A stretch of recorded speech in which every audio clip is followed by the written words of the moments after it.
नरकों का वर्णन। अग्निदेव कहते हैं, वशिष्ठ, अब मैं नरकों का वर्णन करता हूँ। भगवान श्री विष्णु का पुष्पादि उपचारों से पूजन करने वाले नरक को नहीं प्राप्त होते। आयु में समाप्त होने पर मनुष्य न चाहता हुआ भी प्राणों से बिछड़ जाता है। देहधारी जीव जल, अग्नि, विष, शस्त्राघात, भूख, व्याधि या पर्वत से पतन किसी न किसी निमित्त को पाकर प्राणों से हाथ धो बैठता है। वह अपने कर्मों के अनुसार यातनाएं भोगने के लिए दूसरा शरीर ग्रहण करता है। इस प्रकार पाप करने वाला दुख भोगता है, परंतु धर्मात्मा पुरुष सुख का भोग करता है। मृत्यु के पश्चात पापी जीव को यमदूत बड़े दुर्गम मार्ग से ले जाते हैं। वह यमपुरी के दक्षिण द्वार से यमराज के पास पहुंच जाता है। वे यमदूत बड़े डरावने होते हैं, परंतु धर्मात्मा मनुष्य पश्चिम आदि द्वारों से ले जाए जाते हैं। वहाँ पापी जीव यमराज की आज्ञा से यमदूतों द्वारा नरकों में गिराए जाते हैं, किंतु वशिष्ठ आदि ऋषियों द्वारा प्रतिपादित धर्म का आचरण करने वाले स्वर्ग में ले जाए जाते हैं। गौ हत्या महाविचि नामक नरक में 1,00,000 वर्ष तक पीड़ित किया जाता है। ब्रह्मघाती अत्यंत दहकते हुए ताम्र कुंभ नामक नरक में गिराए जाते हैं और भूमि का अपहरण करने वाले पापियों को महाप्रलय काल तक रौरव नरक में धीरे धीरे दुखद पीड़ा दी जाती है। स्त्री, बालक अथवा वृद्धों का वध करने वाले पापी 14 इंद्रों में राज्य काल पर्यंत महारौरव नामक रौद्र नरक में क्लेश भोगते हैं। दूसरों के घर और खेतों में जलाने वाले अत्यंत भयंकर महारौरव नरक में एक कल्प पर्यंत पकाए जाते हैं। चोरी करने वाले को तामिश्र नामक नरक में गिराया जाता है।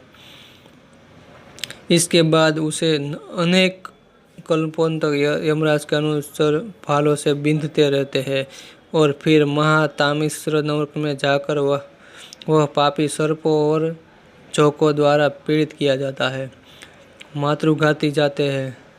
मातृघाती आदि मनुष्य 80 पत्रवन नामक नरक में गिराए जाते हैं। वहाँ तलवारों से उनके अंग तब तक काटे जाते हैं जब तक यह पृथ्वी स्थित नहीं रहती है।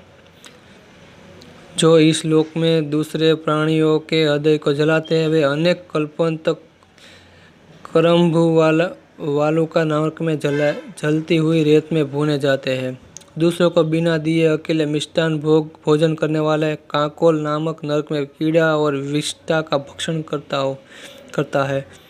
पद्म महायज्ञ और नित्य कर्म का परित्याग करने वाला कुटुल नामक नरक में जाकर मूत्र और रक्त का पान करता है। अभक्ष्य वस्तु का भक्षण करने वालों को दुर्गंधमय नरक में गिरकर रक्त का आहार करना पड़ता है। दूसरों को कष्ट देने वाला तेल पाक नामक नरक में तिलों की भांति पेरा जाता है। शरणागत का वध करने वालों को भी तेल पाक में पकाया जाता है।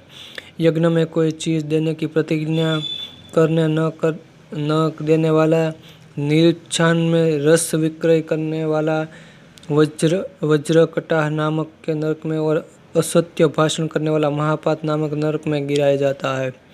पाप पूर्ण विचार करने वाला महाज्वाल में, अगम्य शरीर के साथ गमन करने वाला कर्कश में, वर्णसंगन संतान उत्पन्न करने वाला गुड़ पाक में, दूसरों के मर्म स्थानों में पीड़ा पहुंचाने वाला मृत्युद में, प्राणी हिंसा करने वाला क्षारहद में, भूमि का हवन करने वाला क्षुरधार में, गौ और स्वर्ण की चोरी करने वाला अम्बरीश में, वृक्ष काटने वाला वज्र शस्त्र में, मधु चुराने वाला परिताप में, दूसरों का धन अपहरण करने वाला कालसूत्र में, अधिक मांस खाने वाला कश्मल में और पितरों के पिंड न देने वाला उग्र गंध नामक नरक में यमदूतों द्वारा ले जाया जाता है।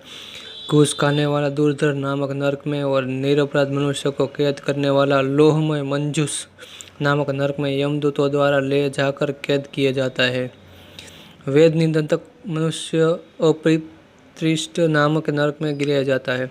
झूठी गवाही देने वाला पूतिवक्र में, धन का अपहरण करने वाला परिलुंठ में, बालक, स्त्री और वृद्ध की हत्या करने वाला ब्राह्मण को पीड़ा देने वाला कराल में, मद्यपान करने वाला ब्राह्मण विलेप में और मित्रों में परस्पर भेदभाव कराने वाला महाप्रेत नरक को प्राप्त होते हैं। पराय स्त्री का उपभोग करने वाला पुरुष और अनेक पुरुषों के संभोग करने वाली नारी को शालमल नामक नरक में जलती हुई लोहमयी शिला के रूप में अपनी उस प्रिया अथवा प्रिय का आलिंगन करना पड़ता है।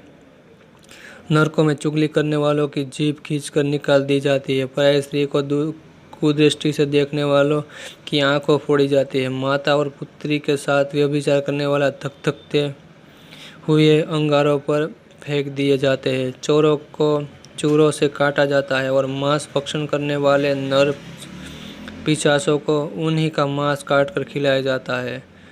मासोपवास, एकादशी व्रत अथवा भीम पंचक व्रत करने वाला मनुष्य नरकों में नहीं जाता।